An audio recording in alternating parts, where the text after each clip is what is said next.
Glass shatters. A black SUV tears through Seattle streets like a bullet. Inside, a blonde girl pounds the window's desperately designer purse scattered across leather seats. 10 seconds earlier, she had spoken the cruelest words of her life to a homeless man. Now that same man was her only hope for survival. But how does someone scorned become a hero? What made this rich girl beg for help from the person she wanted removed from the city 30 minutes before? And why did everything happen in just 10 seconds? Before I tell you this story, comment below where you're watching from: New York, Los Angeles, or somewhere else. Because what's about to happen might change how you see the people around you forever. The story begins 30 minutes earlier. Let me take you back to Pike Place Market on this overcast October morning. The smell of fresh coffee mingles with salt air from Elliott Bay, while tourists snap photos of flying fish and street musicians tune their guitars.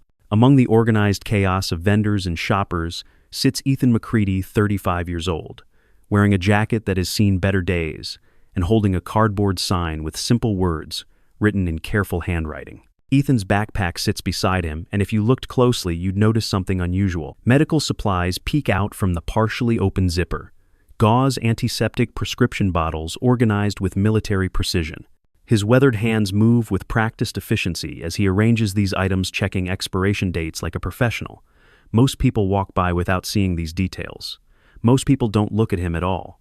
Tom Rodriguez has worked security for the downtown office building across the street for 8 years. He knows Ethan's story, knows about the fire department whistleblowing incident 3 years ago that cost Ethan his job and eventually his home.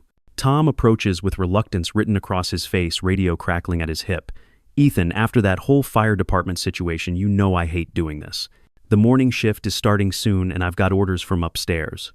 Tom's voice carries genuine regret. He's one of the few people who still treats Ethan like a human being rather than a problem to be solved. Ethan nods with understanding, beginning to pack his belongings without complaint or argument. Just trying to get by, same as everyone else. 3 blocks away, Ava Whitmore pushes through the glass doors of a medical building, her heels clicking against polished marble with the rhythm of someone who has never doubted their place in the world. At 23, she carries herself with the particular confidence that comes from generational wealth. But today, that confidence feels brittle. Her phone buzzes insistently as she steps onto the sidewalk. Marcus, the board meeting got moved to 2 p.m. The investors are demanding immediate updates about father's condition and the company transition plans. The stress in her voice would be obvious to anyone listening, but the pedestrians around her are focused on their own morning routines. Ava represents the 3rd generation of Whitmore Industries, a construction empire built on Seattle's endless development. The weight of inheriting a company while her father battles a serious illness shows in the tension around her eyes. As she walks toward the market district, Ava makes another call that will set everything in motion. "Marcus, I need building security to relocate those homeless individuals camping near our main entrance. The board is touring our facilities tomorrow morning, and the optics matter significantly for the investor presentation." Her words carry the casual dismissal of someone who has never experienced uncertainty about basic needs. She continues walking, phone pressed to her ear, completely unaware that her conversation is being overheard by several pedestrians who slow their pace, uncomfortable with her tone. "Look, I'm not trying to be heartless about this situation. There are established programs, available shelters throughout the city, comprehensive social services. This street situation just isn't sustainable for anyone involved, including them." A small crowd begins to gather, smartphones emerging from pockets and purses. In today's world, every public moment is potentially viral content. Ethan continues packing his belongings with quiet dignity, while Ava's voice grows louder as she discusses removing people she considers obstacles to her business presentation. But Ethan's attention isn't on Ava's phone conversation or the gathering crowd. His military training from years ago, combined with 3 tours as a paramedic, has taught him to observe patterns that others miss. Across the street, a black SUV sits parked at an angle that provides clear sightlines to multiple escape routes. 2 men occupy the vehicle, and their behavior triggers every professional instinct Ethan possesses. The driver, a man in his 30s with close-cropped hair, keeps checking his mirrors in a specific pattern. Every 30 seconds, left mirror, rear view, right mirror, then back to surveying the street. His passenger, slightly older, with calloused hands, visible through the windshield, holds what appears to be a professional camera with a telephoto lens. He's not photographing the market vendors or the tourists. His lens is trained on the office building where Ava works, specifically the entrance areas and security positions. Ethan recognizes the signs immediately. Vehicle positioning for rapid departure, systematic surveillance of target location, communication equipment visible on the dashboard. This isn't casual observation or street photography, this is operational planning. The passenger exits the SUV and begins walking with purpose, not the casual stroll of a tourist or the hurried pace of a commuter. His hand moves inside his jacket in a way that makes Ethan's blood run cold. Professional training never leaves you, even when you're living on the streets. Especially when you're living on the streets. Meanwhile, Ava continues her phone conversation, oblivious to the real danger approaching. She's focused on her image problem, worried about how homeless individuals might affect her company's reputation. The irony would be laughable if the situation weren't so serious. Ethan stands up, his decision made in an instant. The medical supplies in his backpack shift as he moves, a reminder of the skills he's maintained despite his circumstances. He can see the trajectory of the approaching threat, can calculate the timing based on walking speed and distance. "Miss, you need to step back toward the building entrance immediately." His voice cuts through her phone conversation with quiet authority. Ava turns, seeing him for the first time as an individual, rather than part of the urban landscape she wants cleaned up. Her expression shifts from surprise to annoyance to something approaching alarm as she registers the urgency in his tone. "Are you seriously trying to threaten me right now?" "Security." Her voice rises as she calls for help, not understanding that help is exactly what Ethan is trying to provide. The crowd with their smartphones presses closer, sensing drama about to unfold. Tom reaches for his radio, but he's calling for different reasons. "Control, we have a suspicious vehicle situation developing. 2 males displaying coordinated movement patterns. This has all the characteristics of an abduction setup in progress." Tom's years of security training allow him to read the same signs Ethan spotted. The man approaching from the SUV quickens his pace, no longer attempting to appear casual. His partner guns the engine, positioning for immediate departure. The approaching threat breaks into an open run, abandoning all pretense of normalcy. Ethan lunges forward, his movement causing his backpack to spill open completely. Medical supplies scatter across the sidewalk, revealing the extent of his professional background to anyone paying attention. A countdown timer appears in the corner of everyone's consciousness. 10 seconds until everything changes. 10 seconds until a woman who wanted him removed from her sight would need him more than anyone else in her privileged life. 9, 8, 7. The man's hand emerges from his jacket. 6, 5, 4. Ethan tackles the approaching threat, his paramedic training evident in how he protects both himself and others during the collision. 3, 2, 1. The SUV engine roars to life as both men attempt to force Ava into the vehicle, her screams, mixing with the sound of smartphones recording everything, the chaos of bystanders scattering, and Tom's urgent radio calls for immediate police. Response: 0. In 10 seconds, everything changes. A homeless man scorned by a rich girl becomes the only thing standing between her and disaster. But this is just the beginning of a story that will transform not just their lives, but an entire community's understanding of worth, justice, and the power of people working together. What happens when someone who thinks they're untouchable discovers they're not? How quickly can a life change from complete security to absolute terror? And what would you do if the person you just humiliated was the only thing standing between you and catastrophe? 10, 9, 8. Time slows to a crawl as Ethan tackles the approaching threat.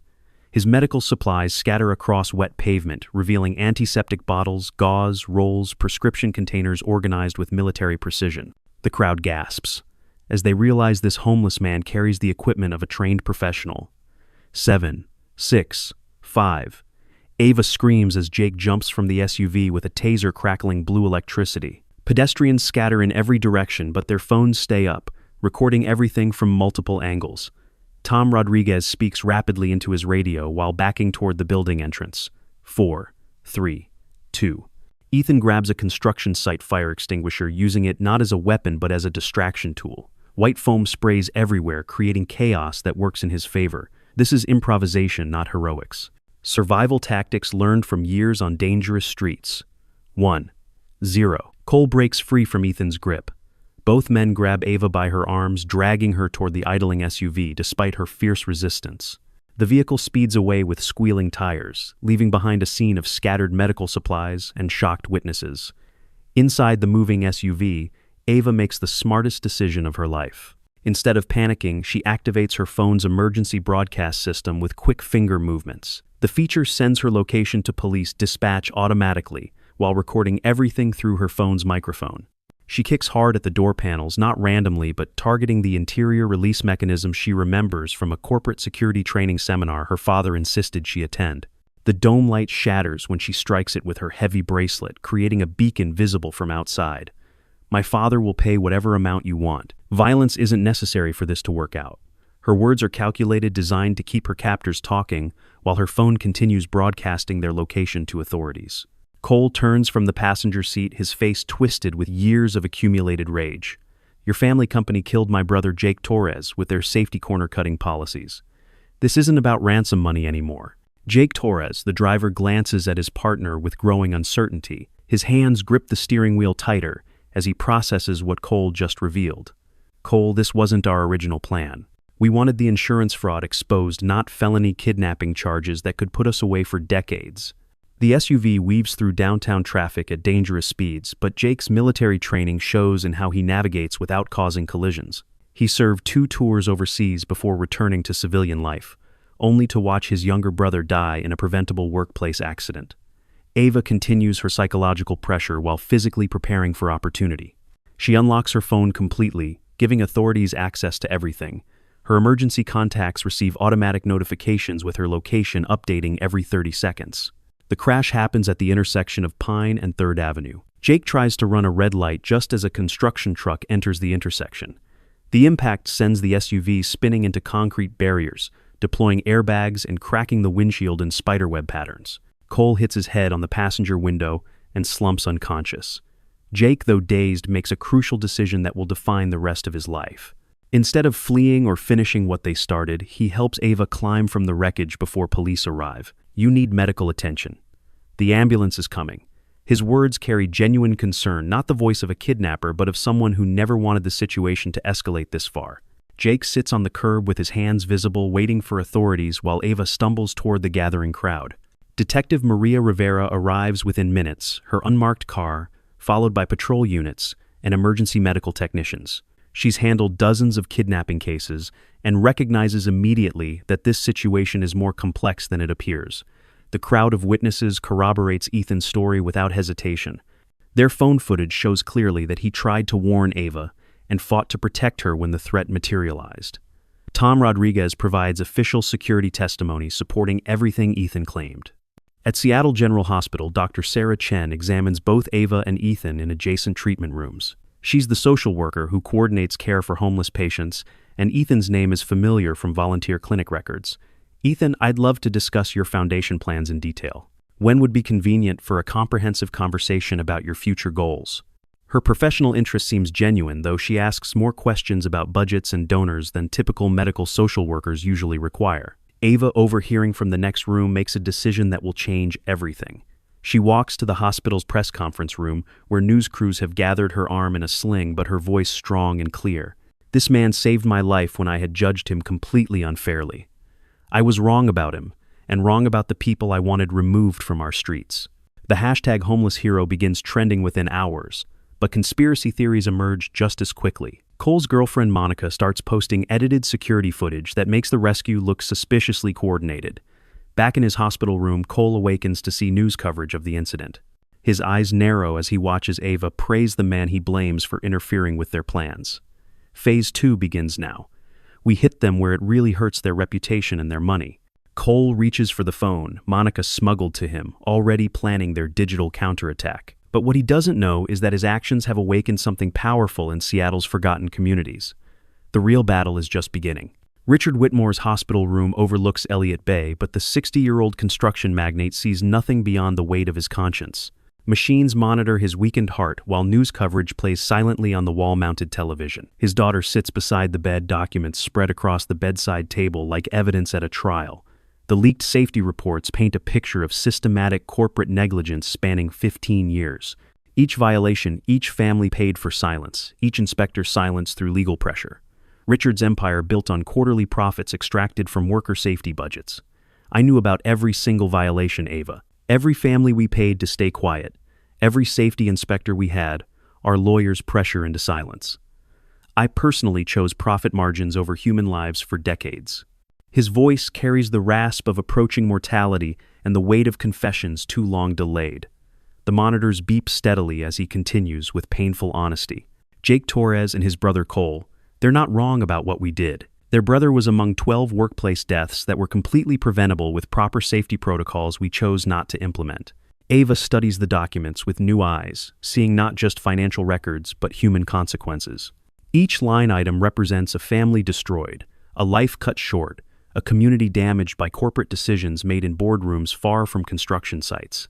Ethan enters the hospital room with quiet dignity, his presence both humble and commanding. The man who lost everything trying to expose these same violations now stands face to face with the architect of the system that destroyed him. Sir, I didn't come seeking personal apologies or revenge. I came to understand how we prevent these tragedies from continuing to happen to other families. Richard looks at this homeless man whose integrity cost him career, home, and social standing, yet who speaks only of preventing future suffering. You tried to report our violations 3 years ago. My legal team destroyed your career and your life because you threatened our profit margins. How can you possibly forgive that? Ethan's response reveals the depth of character forged through 3 years of street survival. Forgiveness isn't about forgetting what happened.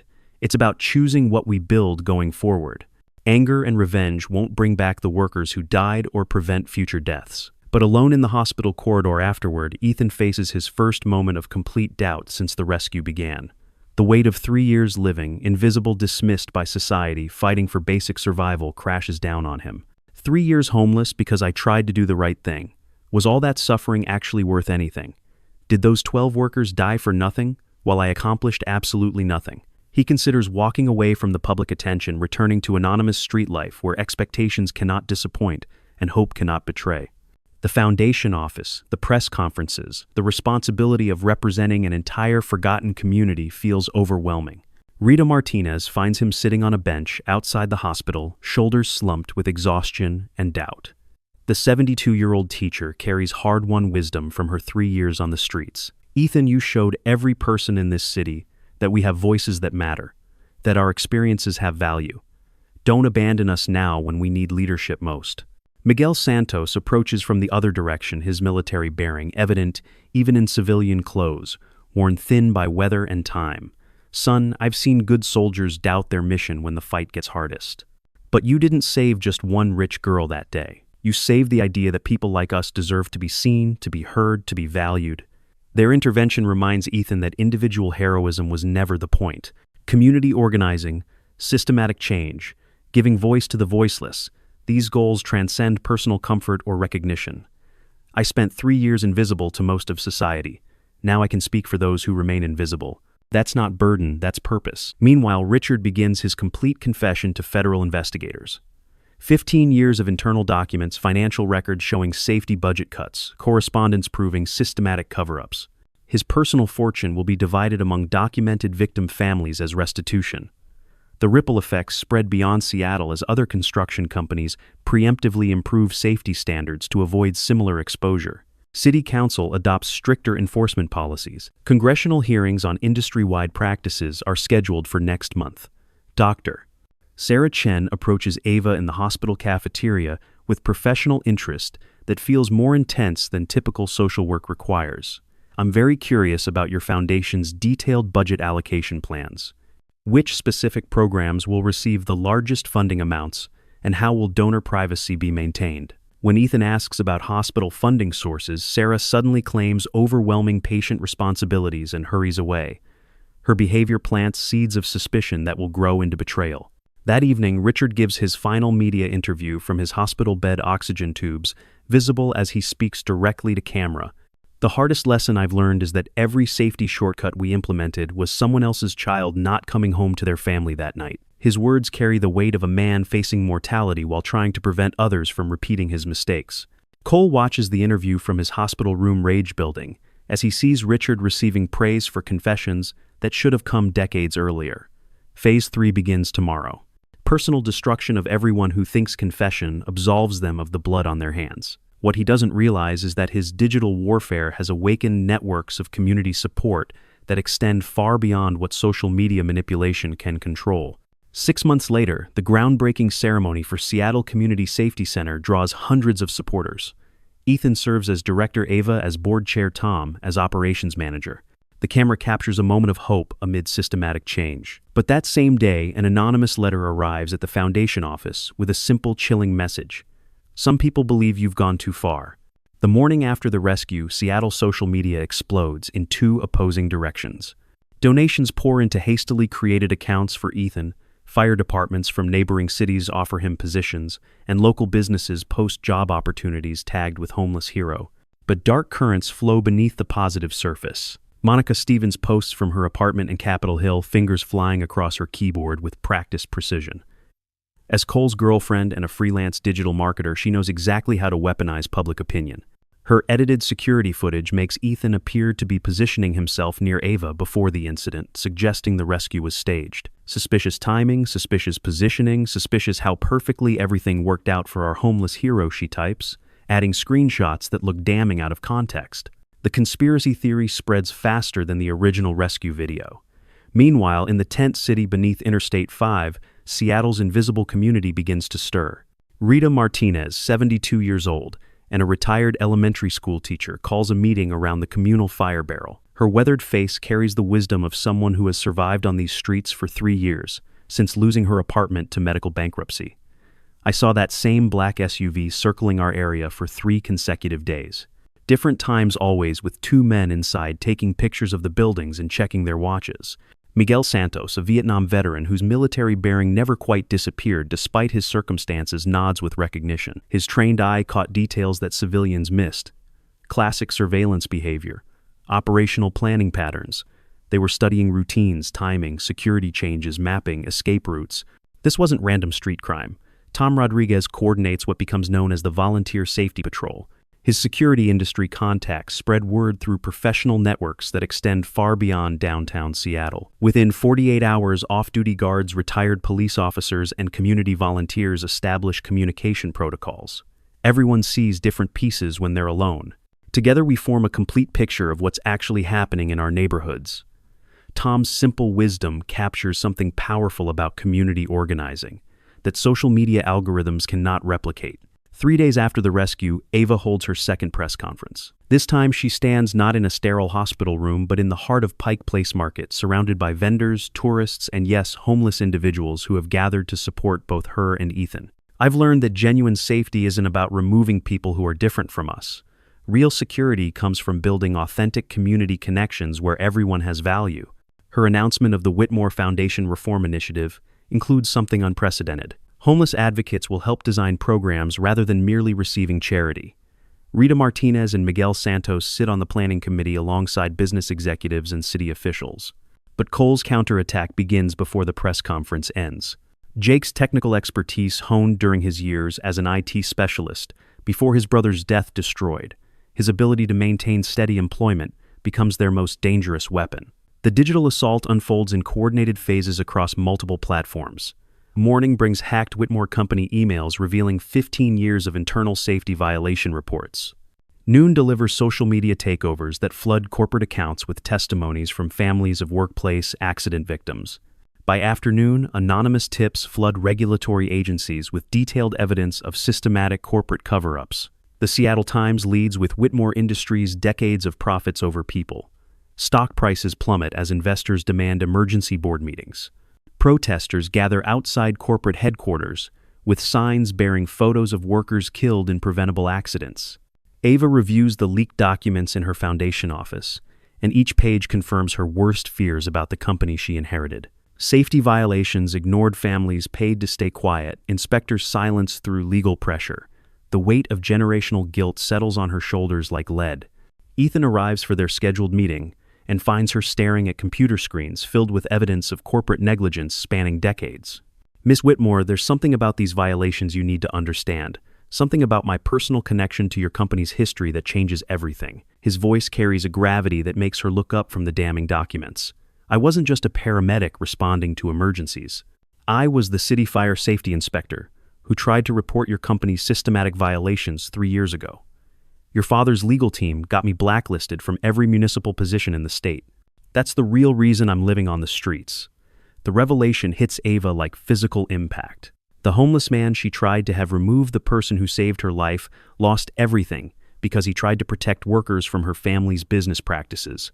But I'm not here for revenge or apologies. I'm here because what Cole is doing through digital attacks won't bring back his brother or prevent future tragedies. Outside the Foundation office, news vans multiply as reporters sense a story growing beyond simple rescue narrative into corporate accountability saga. Social media engagement explodes as the hashtag #ExposeWhitmore trends alongside Homeless Hero.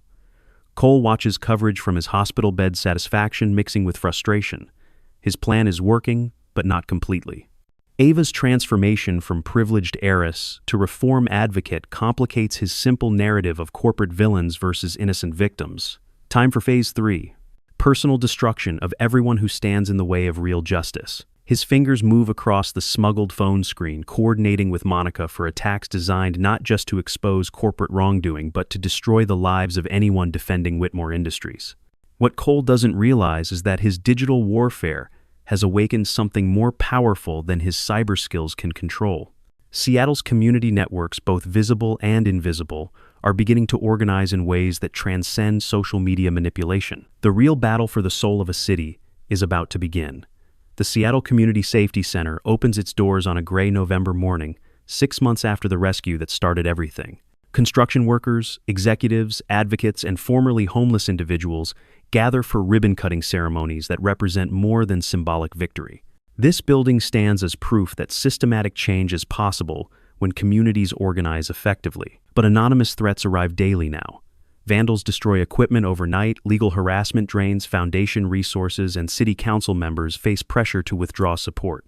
The coordinated nature of these attacks suggests resources and organization far beyond random opponents. Detective Maria Rivera's investigation into the harassment campaign uncovers encrypted communications that shock everyone involved. The betrayal comes not from obvious enemies, but from someone trusted completely. Dr. Sarah Chen sits in the police station conference room, her medical credentials and social work reputation crumbling as evidence mounts. Jake Torres, using technical skills developed during his IT career, traces digital communications back to her hospital computer and personal devices. Sarah, we trusted you with everything about our foundation plans, our budgets, our security vulnerabilities. How could you feed information to the people trying to destroy us? Her response reveals the complex motivations behind institutional betrayal. Seattle General Hospital receives $3 million annually from the Pacific Northwest Construction Consortium. My department serves thousands of patients every year. Your foundation helps dozens of people. I chose what I believed was the greater good. The revelation that their trusted ally was secretly reporting to industry opponents hits the community like physical blow. Sarah's access to foundation meetings, budget discussions, and strategic planning gave their enemies detailed intelligence about every vulnerability. The industry consortium launches its coordinated counterattack the same week the safety center opens. Professional lobbyists pressure city officials, legal teams file frivolous lawsuits designed to drain resources, and media manipulation campaigns question program effectiveness. Construction company executives schedule a press conference to present statistics challenging Seattle's community safety model. Their presentation is polished, professional, backed by impressive graphics and industry experts who question everything the foundation has accomplished. But Jake Torres has one final contribution to make before his sentencing hearing. His technical expertise uncovers the consortium's internal communications, revealing how they coordinated attacks and manipulated statistics to discredit the safety programs. From his minimum security facility, Cole Torres writes a letter that arrives the morning of the industry press conference. Ethan, my rage almost destroyed everything good that you were building from the tragedy of my brother's death. Please use my story to help other families choose different paths than revenge and destruction. The letter represents Cole's evolution from vengeful opponent to someone who understands that systematic change requires building rather than destroying. The industry press conference begins at 10 a.m. in the downtown Seattle Convention Center. Consortium spokespersons present carefully crafted arguments about economic impact, job losses, and regulatory overreach. Their statistics make compelling cases against community safety initiatives. But Jake's technical evidence broadcasts simultaneously on social media platforms. Internal consortium communications appear on screen while spokespersons deny coordination. Email threads discussing statistical manipulation play in real time as executives claim transparent methodology. The spectacular live television backfire destroys industry credibility instantly. Spokespersons caught fabricating statistics, on camera, conspiracy communications, displayed while denials are spoken. Public relations disaster unfolding in real time. Within hours, Department of Justice announces federal investigation into coordinated intimidation tactics. European workplace safety regulators contact Seattle officials about adopting the community model. Congressional legislation incorporating program elements moves forward rapidly. Tom Rodriguez coordinates security for the foundation through his professional network, but the real protection comes from community organizing that transcends any individual efforts. Rita Martinez mobilizes senior advocacy groups, Miguel Santos connects with veteran organizations, and the Tent City community provides street-level intelligence. When powerful interests fight back this aggressively, it usually means the reforms are working effectively. Detective Rivera's assessment proves accurate, as federal investigators uncover systematic corporate intimidation campaigns across multiple states. The Seattle model becomes catalyst for nationwide workplace safety reform. Ava faces personal consequences, as extended family members and former social circles exclude her for betraying her class interests. Board members threaten to remove her from company leadership if she continues supporting reform initiatives. Lost friends who only appreciated my compliance that was actually a gift rather than loss. Her response shows genuine maturity earned through confronting family legacy honestly. Ethan's resolve strengthens through adversity rather than weakening under pressure. Betrayal hurts deeply, but the mission for community safety continues, regardless of individual disappointments or setbacks. The community bonds forged through surviving coordinated attacks prove stronger than the forces trying to divide them. Relationships deepen when tested by external pressure, rather than fracturing under stress. 1 year after the rescue, measurable results validate the community approach. Construction workplace injuries decrease 40% in participating companies. 12 documented lives saved through improved safety protocols.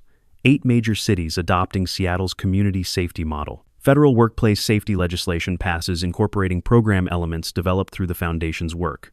Corporate accountability standards require industry-wide transparency and routine safety auditing. The real test comes when another potential crisis is detected and prevented by early warning systems. Community response is coordinated, professional, effective.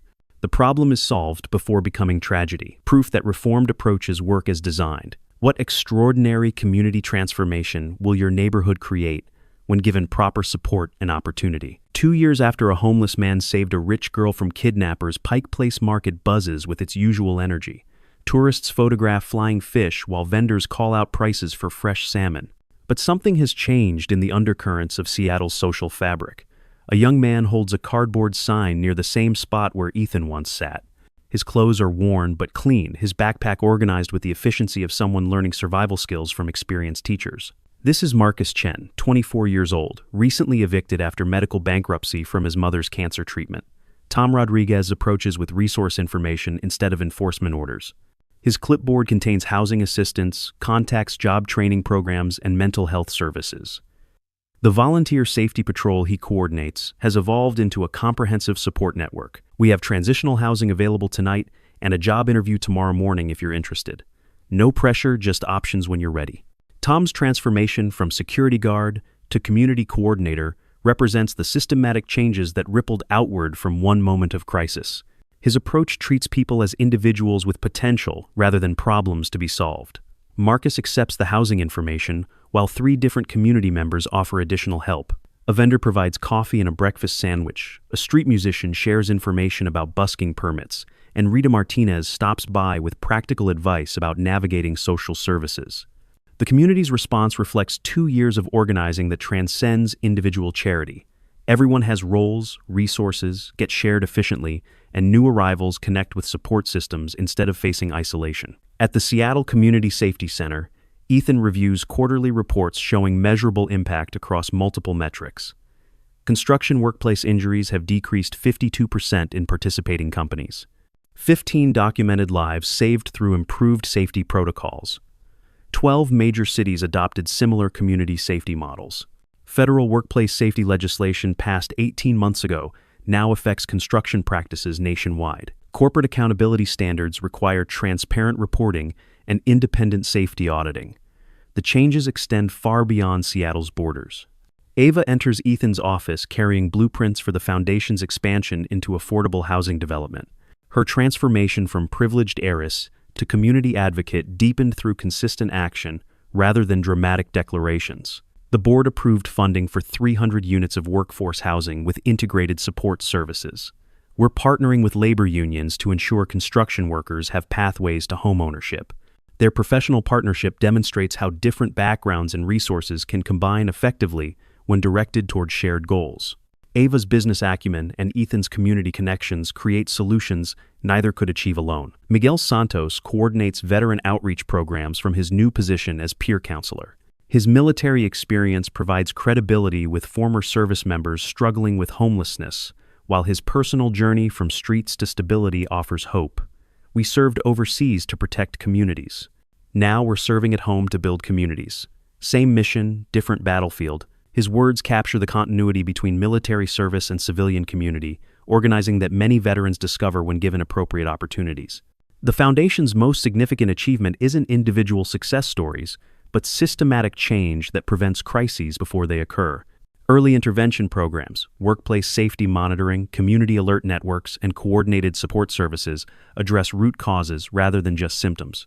A potential safety emergency demonstrates how reformed systems operate in practice. Construction equipment malfunctions at a downtown building site, threatening worker safety and pedestrian areas. Multiple detection systems trigger coordinated response protocols. Worker safety representatives shut down dangerous equipment immediately. Community alert networks notify nearby businesses and schools. Emergency services respond with appropriate resources, rather than overwhelming force. The situation resolves without injuries, property damage, or disruption. Jake Torres participates in the response through his role as technical safety consultant. His expertise earned through painful experience now prevents other families from experiencing similar tragedies. His path from conspiracy to contribution illustrates the power of restorative rather than purely punitive justice. Cole Torres writes monthly letters from minimum security facility, where he coordinates victim advocacy programs. His evolution from vengeful brother to counselor helping other families choose healing over revenge demonstrates that even the most damaged relationships can find constructive resolution. Doctor. Sarah Chen lost her medical position and faces ongoing professional consequences for her betrayal. But victim impact statements from Foundation members emphasize education and prevention rather than punishment, leading to community service requirements that connect her with the people her actions endangered.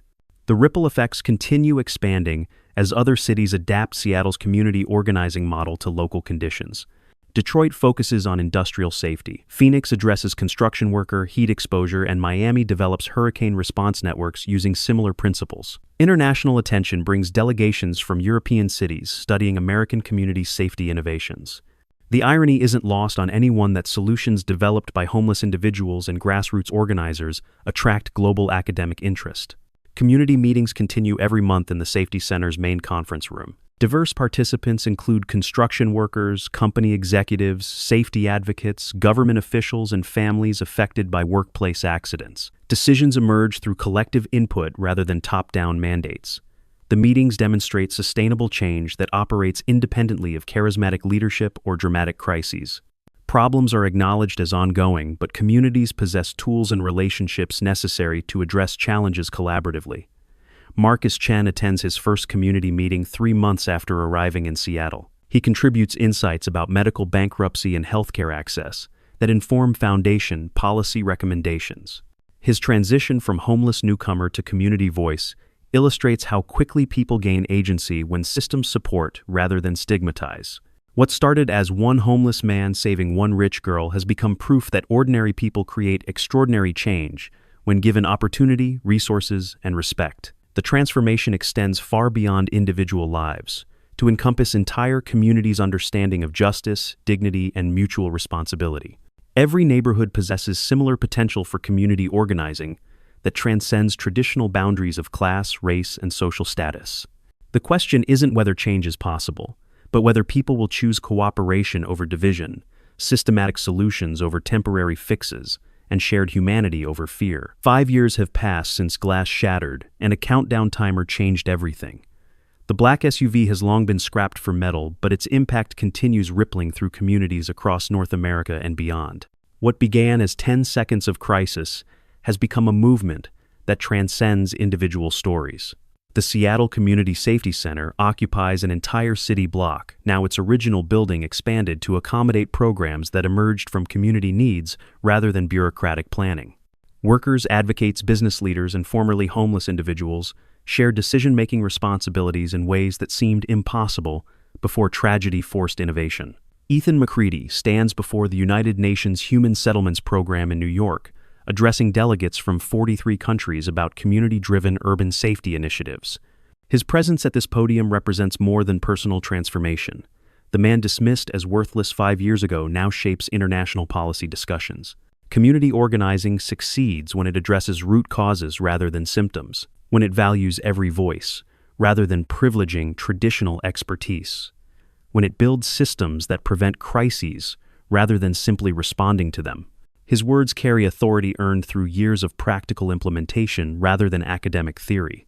The delegates take detailed notes about replicable strategies that have produced measurable results across diverse urban environments. Back in Seattle, Ava Whitmore reviews architectural plans for the Whitmore Foundation's newest initiative. The former construction heiress, who once wanted homeless people removed from her site, now develops innovative housing solutions that integrate social services, job training, and community organizing spaces. Marcus Chen, the young man who arrived homeless 3 years ago, serves as project coordinator for the housing development. His lived experience of homelessness combines with newly acquired construction management skills to create designs that actually serve vulnerable populations, rather than simply warehousing them. We're not building charity housing.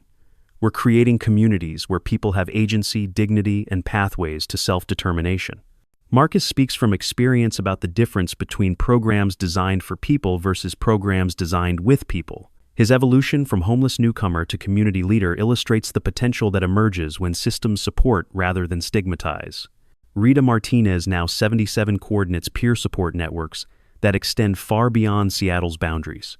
Her elementary teaching background proves invaluable in developing curricula that help communities organize around local challenges using principles discovered through necessity. Tom Rodriguez has been promoted to Director of Community Safety for the entire Pacific Northwest region. His security industry background provides credibility with law enforcement agencies adapting community policing approaches based on the Seattle model. Miguel Santos travels frequently as a consultant, helping other cities develop veteran-specific outreach programs. His work demonstrates how military leadership skills translate effectively to civilian community organizing when given appropriate channels and recognition. The Foundation's research division publishes peer-reviewed studies showing consistent results across different cities, demographics, and local conditions. Community organizing approaches produce measurable improvements in workplace safety, housing, stability, emergency response effectiveness, and social cohesion. Jake Torres completes his master's degree in urban planning from his position as senior technical consultant. His thesis analyzes how digital organizing tools can support, rather than replace, face-to-face community building. His expertise developed through both technical training and lived experience of justice system involvement informs policy discussions about restorative justice approaches. Cole Torres earns early release after completing victim advocacy training programs he helped develop. His first assignment involves counseling families affected by workplace accidents, using his painful experience to help others choose healing over revenge. The transformation from vengeful brother to community healer demonstrates the possibility of redemption through service. Dr. Sarah Chen works with a nonprofit providing healthcare to underserved populations as part of her community service requirements. Her medical expertise remains valuable despite her ethical failures, and her work now directly serves the communities her previous actions endangered. International media covers the 5th anniversary with documentaries exploring how one moment of crisis sparked systematic changes that improved thousands of lives. But the real story isn't individual heroism or dramatic transformation. It's ordinary people discovering their power to create positive change when working together. The anniversary celebration takes place not in corporate conference rooms, but in the community center where monthly meetings continue to address ongoing challenges. New faces join familiar ones as Seattle's growth brings fresh perspectives and evolving needs. A potential workplace accident is prevented during the celebration itself when community alert systems detect structural problems in nearby construction. The response demonstrates how prevention-focused approaches operate automatically, requiring no dramatic individual intervention. Children who were toddlers when the original rescue occurred now participate in youth organizing programs that teach civic engagement skills alongside traditional academic subjects. They represent the generation growing up with community cooperation as a normal expectation rather than an impossible ideal. The final speakers at the anniversary event aren't foundation leaders or elected officials, but community members whose lives changed through collective action. Their stories illustrate how systematic change creates opportunities for individual growth rather than the reverse. As the celebration concludes, participants don't simply return to their separate lives. They continue organizing around housing, affordability, environmental justice, educational equity, and economic development, using skills and relationships developed through safety-focused work. The question posed 5 years ago remains relevant today. What extraordinary change will your community create when people choose cooperation over division, systematic solutions over temporary fixes, and recognition of everyone's inherent worth over fear-based exclusion? Every neighborhood possesses the potential for transformation. Every individual has expertise that matters. Every community can organize around shared values that transcend traditional barriers. The story that began with cruel words and a countdown timer continues in communities worldwide, where ordinary people discover their power to create extraordinary change together. Comment below where you're watching from and what community organizing already exists in your area, because the next chapter of this story is being written by people like you. Have you ever felt judged by society, evaluated by your appearance or circumstances rather than your character? This story proves every person has value and deserves respect regardless of their situation. If you believe in community power and want to see more stories that change how we view humanity, please like this video and subscribe to Homeless Stories. Together, we can create positive changes in how we see and treat the people around us. Your support helps us share more transformative stories.